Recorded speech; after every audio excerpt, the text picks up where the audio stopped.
Hey guys, welcome back to Minimum Discount Broccoli again. And today we are gonna be doing the long awaited video of rating legendary Pokemon from every region. Although this one's gonna be featuring only the first four. Legendary Pokemon, although fewer in number, have a lot more to be talked about, and therefore I thought it's best we split it again. And so this one will include not only legendaries but also mythical Pokemon, and we will not only be looking at their designs and names but also whether they fit as legendary Pokemon by looks or by lore, if I feel like looking into that.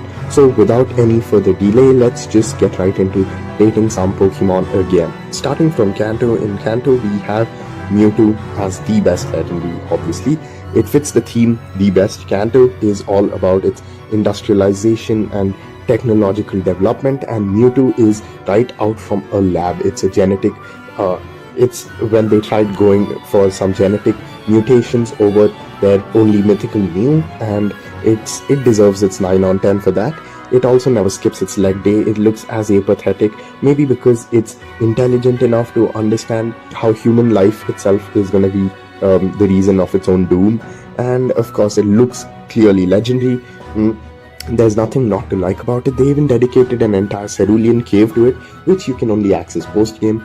It has all those notes of it in that destroyed lab with Team Rocket and stuff. It also got Mega forms later on in Gen 6, but let's just talk about them now too. So Mega Mewtwo X and Mega Mewtwo Y both look cool, although I'm a much bigger fan of Mega Mewtwo Y because it looks right like that alien who's super brainy and actually fits the psychic theme of Mewtwo. It's like the perfect evolution to it. Mega Mewtwo X on the other side went for the Brawn version, so it's Pain versus Brawn, but Mega Mewtwo X kind of looks hairy rather than muscular to me, so I don't know about that. But anyway, Mewtwo gets a 9 on 10. It deserves the love it has, as being one of the first coolest legendaries out there. But there is another cool legendary in Kanto, and quite literally at that's Articuno. Who doesn't like themselves an ice bird, especially one that looks so elegant? I don't think there are many flaws with its design. It's perfectly in ratio, and the style is very elegant, as I said earlier. I also love the crest on its head, which looks very cool. So that's it for Articuno. Although it doesn't have much lore as compared to Mewtwo, it still gets its own cave, which is also nice. On the other hand, in the trio, the worst of them is obviously going to be Zapdos. Alright, a lot of you may like Zapdos, but I just cannot like it because it looks like something you'd cut out of paper as a child without even trying. It gets a 4 on 10 from me for that squinted face of it and that extra long beak. It looks like it looks pretty annoying to me, and that's it I have to say about it. So its design is the only flaw I find in it. Overall, its theme is not too bad, but I don't think that acts as a saving grace in this case. Anyway, moving on to Johto. Johto introduced us to another 5 legendary Pokemon, out of which my favorite is Suicune. Suicune gets a straight up 10 on 10 from me. It even got itself a unique game, Pokemon Crystal, despite being a part of the trio where the other two were not as it weren't given as much attention as it was. I even loved its ride form in Pokemon Ranger. Its colors are beautifully done. It gives it all the elegance it needs to. It looks so cool, and it has a very flowy design. It looks strong and kind at the same time, and that bad man Eugene is always chasing behind it, and I think he's doing the right thing. I also love Lugia from Johto. Giving hands for wings so it can use them as well both is such a genius idea. It's also a masked thing. I'm not sure what exactly it is. It also gets a Shadow Lugia form, which gives it that extra edge over Ho-Oh. Also, I never liked Ho-Oh much. It looks kind of bushy and stuff, but yeah, Lugia looks smooth as a design. It looks continuous, simple, and intimidating. Therefore, it deserves that 8 on 10.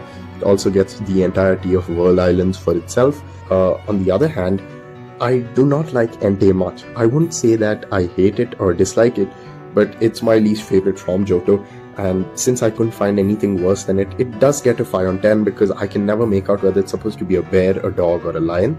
Its colors are kind of grim, although I do like the colors on its face, and I don't like the fact that it has something that looks like chewed chewing gum on its back.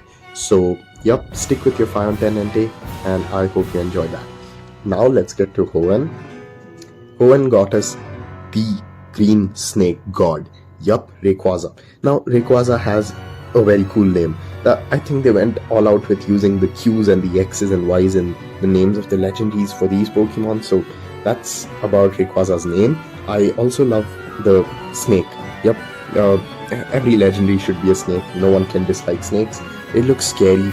The face especially and the mouth looks like it just chewed someone and it has blood all over it. Also has one of my favorite cutscenes where it pierces through the clouds and clears up the weather when Kyogre and Groudon are fighting. Shows its power. Has the entirety of Sky Pillar to itself. It's shiny. You can never mess up a black colored shiny. I also love the mega form of Rayquaza. Although I think that Rayquaza itself is stands out pretty well. So Rayquaza gets an 8 on 10 from me. On the other hand, the best Pokemon in Hoenn has to be Deoxys. It's Rayquaza's arch enemy. Despite Rayquaza being part of a trio, its main role is to fight Deoxys, and I love the cutscene from Omega Ruby and Alpha Sapphire where you have to fly to space on Rayquaza's back and try and kill that space virus.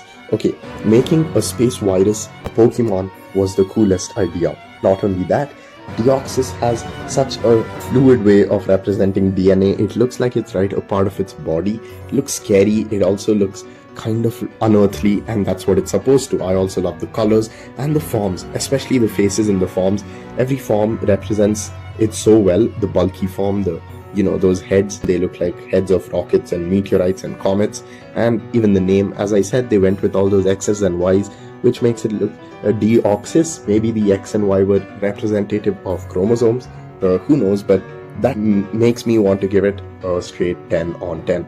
Now finally we come to another mythical that I'm not a huge fan of. This is going to be Jirachi. It's okay. It doesn't have much lower except if you consider Pokemon Mystery Dungeon. So I think I'd give it like a 4 on 10. It is related to wishes, but I don't know why they made it look like it has tears and it's smiling at the same time. I also don't know why it's steel type, and why, if it's supposed to be the Pokemon that gives you wishes, is cursing you with a doom, desire, or whatever else its signature move is supposed to be. And that's about it. It looks cute, but not enough to save it. So 4 on 10 for Jirachi. Then we move on to Sinnoh. Sinnoh got in a bunch more legendaries, but if I had to like a few, the first one's going to be Palkia. Palkia gets an 8 on 10. Making a time Pokemon was alright, but making a space Pokemon was a very cool concept. Well, and Palkia does it really well. I love the idea of the pearl on the shoulders it has. It makes it, the pearl and the water dragon type both make the space theme fit so well with Palkia. Also that cry, it sounds like something when your space is distorted. So and I'm all into that science fiction shit with Team Galactic and whatnot. So there's nothing to not love about Palkia. I even love the colors of Palkia. It's pink and white, although the shoulder part kind of reminds me of candy that I used to eat. It's generally strawberry flavored, but even that apart. And of course the battle music that Dialga and Palkia get in Diamond and Pearl is amazing. The piano theme, I'm a huge fan of pianos too. Next we move on to Giratina. Giratina is another snake Pokemon, and as you guys know how much I love snake Pokemon, so this one gets a 7 or 10 depending on its form. The origin form is so much cooler. It fits the theme so much more than the other form. Giratina always looks creepy and ominous and something you'd never want to mess with, even in your wildest dreams in your life. Even the battle music kind of plays into that stuff. It has tentacles in its origin form. The color fits so well. It looks like this otherworldly creature again, and this time it looks like it's not even from the same dimensions, which it's not supposed to be. It gets Distortion World, which was one of the coolest places to explore. Imagine being upside down. Now that's something I love. And it's also a representative of antimatter and works from the shadows. It's supposed to be not known to everyone, but whoever knows of it fears it, or maybe has it as a 10-year-old child. Anyway, that's why Giratina gets a straight up 10 on 10 from me. Moving on to Darkrai. It's an 8 on 10 from me again. Darkrai, the Pokemon of nightmares. I wish it was a ghost type because it's haunting you in your nightmares, or haunting you by causing you nightmares. And the movie was also a great addition to Darkrai's lore. It's the new moon Pokemon, so there's a lot of curse related things that Darkrai gets to itself.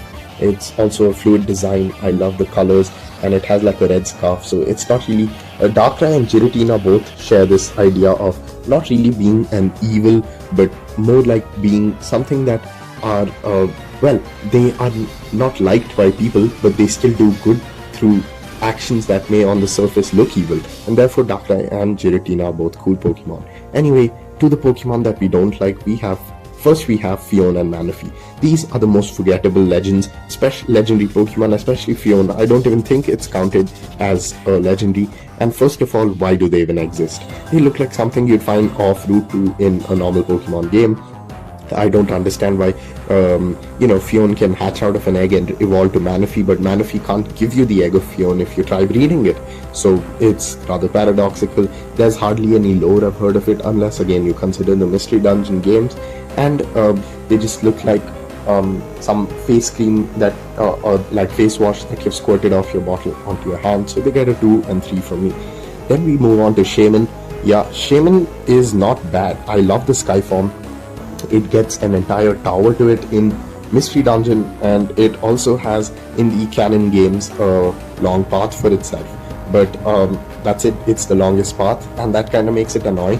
And the normal Shaman just looks like a cute, helpless little hedgehog. Again, it doesn't really look like a legendary or mythical, and although it's related to blooming, I mean, I don't see it, it doesn't seem as graceful as when you think of something blooming or pretty.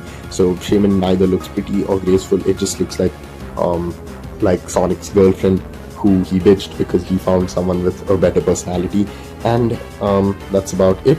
So I'd give Shaman normally a 3 on 10, although its Sky form is more like a 6 on 10. That's about it for the first 4 regions. The next 4 regions definitely has a lot more legendary to be rating, and of course, therefore, it's going to be a longer video than this one, but I hope you guys had something to say and fight with me in the comment section. I'll be waiting for that, but please don't mail me any threats, and I hope I didn't offend your favorite legendary Pokemon too bad. Stay vegan, keep eating your broccoli, and see you guys next time.